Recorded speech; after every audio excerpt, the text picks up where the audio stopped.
20% of Gaza's population has been mass murdered. It is genocide, pure and simple. And those people are looking to profit off of it. I'm sure there are plenty of others that would too if given the opportunity.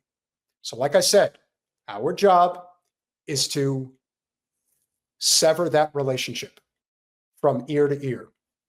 That's our job. And I'll show you one of the ways that that's happening.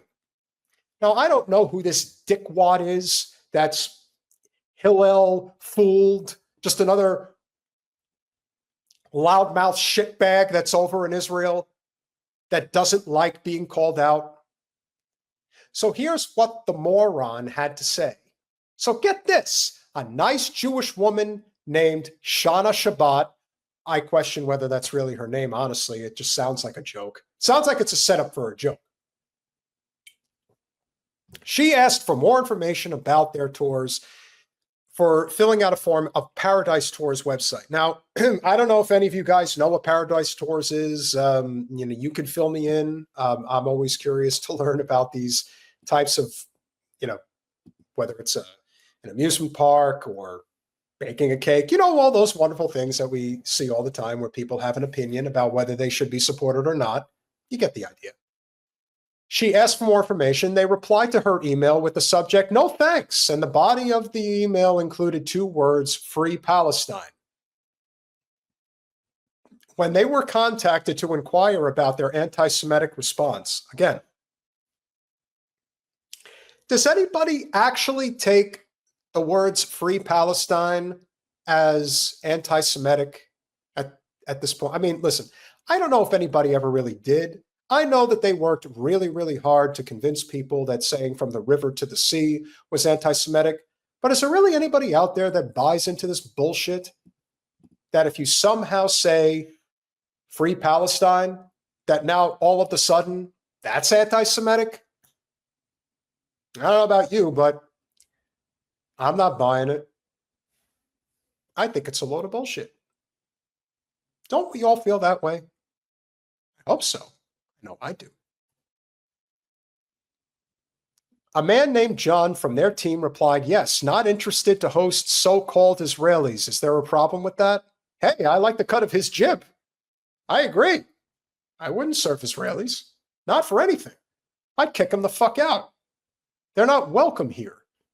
They should never be welcome here. They should all be kicked out of our country forever. How many of you are going to bother us? Just move on. So no, John, we won't move on. And how many of us are going to bother you? Many of us. Want to know why? Because this isn't Germany 1940. And we are no longer weak. We no longer have to take this anti-Semitic abuse. So you will be held accountable. I hope the internet makes you pay for your disgusting words. The website is ParadiseToursPR.com. Guys, if you would be so kind, and I see that there's about 270 of you watching live right now,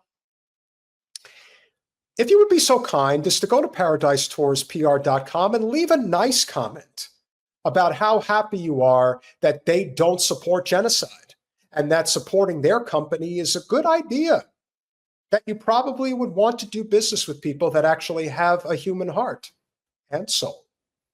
I know that's how I feel. That's how I see it.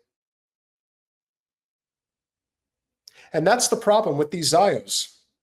They just don't understand that the tide is turning, and it's turning for good. It's not just going to magically disappear. There isn't going to come this moment where there's going to be this aha realization, we were wrong about Israel. We really should have been nicer to them. We should have given them a better benefit of the doubt, that we should have, had that, given that consideration that they are actually decent people. No, not at all. This is how you get it done. Make it so that they have nowhere to go. Unfortunately, we know where they're going to go. They're all going to go to South Florida, but Jen will probably be out of there by the time that they all move down there. But that's what's happening. Little Israel is becoming Southeast Florida is becoming Little Israel. That's what it's becoming, unfortunately. I've seen the change. They can have their little restaurants again. There's only so much we could do. But hey, if they're going to go anywhere, just go to a place where we know we just need to avoid it altogether, and that's it. There's plenty of other places besides South Florida to go to that are actually worth going to, that isn't as overcrowded, doesn't have as many problems. This is what we have to do. Calling people out is necessary. That's what, I mean, like I said, it isn't going to be easy, but we want to make it clear that the only way this is going to change is if we get direct and forceful with our approach. They don't like this. They're complaining because a person said free Palestine, we're not serving you. Could you imagine what's going to happen when thousands of places are going to do the same thing?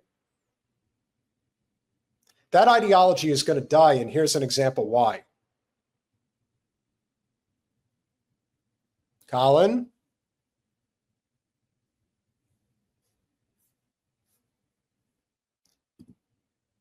Just let me know if the audio is ready.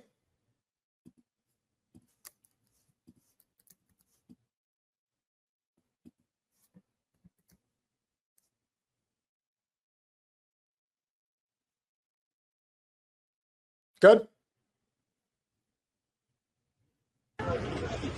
Invitado, gracias. Fuera de aquí. Matas Palestina, vais a comer en Gaza. En Gaza hay cerveza buena. Nada. Fuera.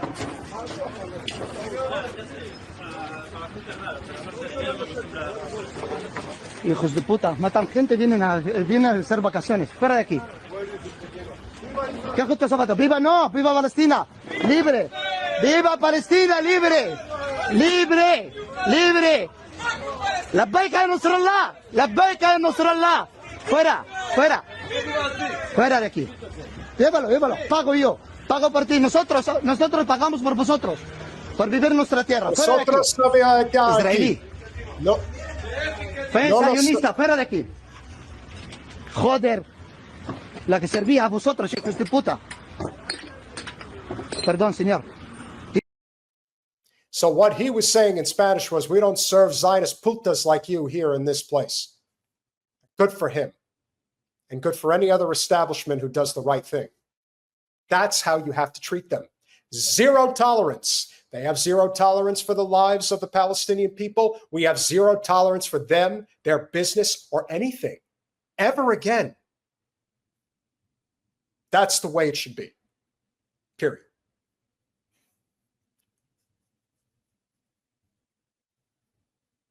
Now,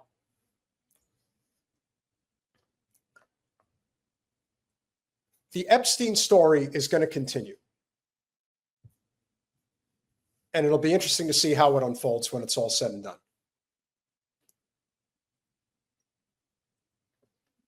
But I do want to point out the fact that clandestine operations happen all the time. And HoneyPot clandestine operations happen a lot. So leave it to our good friend, James Lee, from Breaking Points with Crystal and Sagar, who also has his own channel, James Lee 5149, doing an excellent job here, pointing out why Kash Patel is definitely not on the level. And here's a good reason. Director of the FBI caught up in an Israeli honeypot operation. All right, here's the context. Quote, some social media users have wondered whether the FBI and the U.S. Justice Department's refusal to release the list of Jeffrey Epstein's clients could have something to do with Alexis Wilkins, the 26-year-old girlfriend of 45-year-old FBI Director Kash Patel. This is what people online are pointing to, the fact that Patel's girlfriend, Alexis Wilkins, works for PragerU. So if anybody knows anything about PragerU and Dennis Prager, that he sucks. Let's just leave it at that. There's a lot of things I could say about Dennis Prager. Point is, PragerU is funded by the worst of the worst corporate filth, including Israel, that there is. As bad as it gets. And if you haven't heard him, if you haven't heard Dennis Prager rant about Israel, Trust me. As Noah Linden says, sociopath is definitely one way of describing it. But anybody who is working for PragerU, especially today, oh boy, it's as big a red flag. But trust me, it's pretty fucked up. Which is a media company that supposedly espouses American values, except for the fact that it is run by a former Israeli military intelligence officer. Now, I did a bunch of digging, and unfortunately, there's actually not a lot of public information to go off of in terms of Alexis Wilkins' background. Now, what I was able to find is that her father worked for Gillette and that her mother was in aerospace and pharmaceuticals. It also says that they lived in England and Switzerland before settling in Fayetteville, Arkansas when she was 9.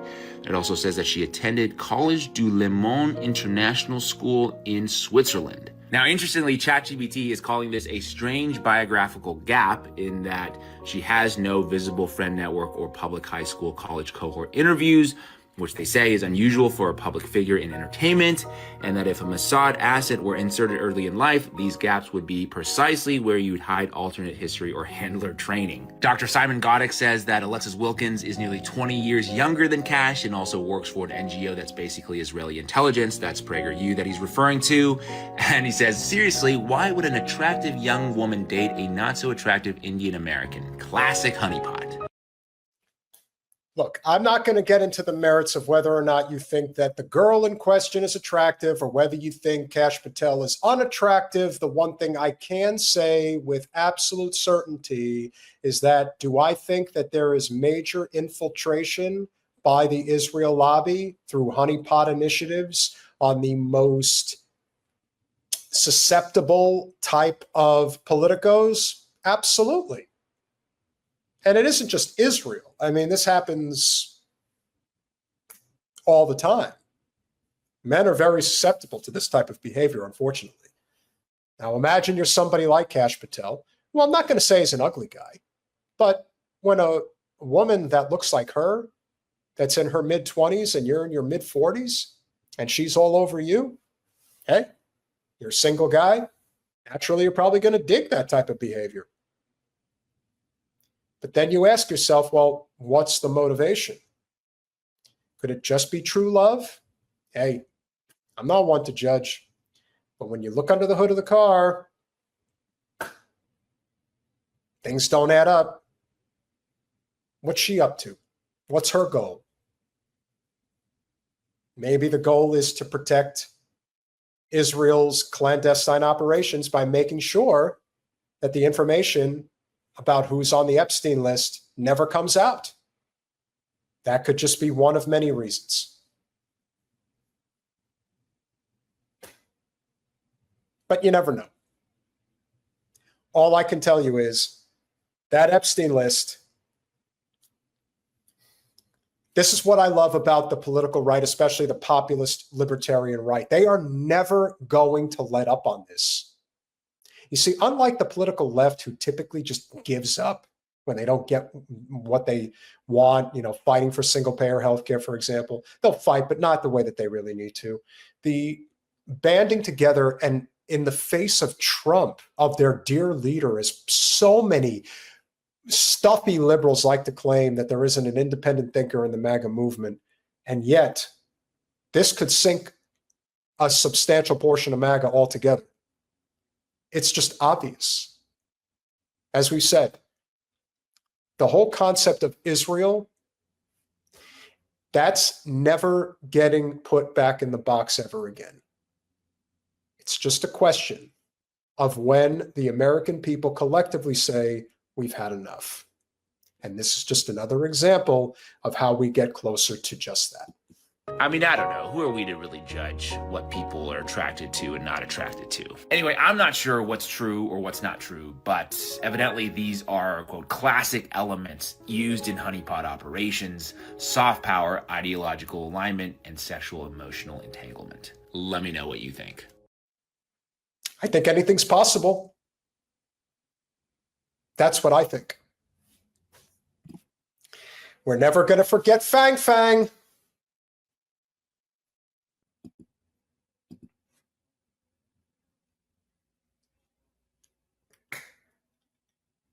I think also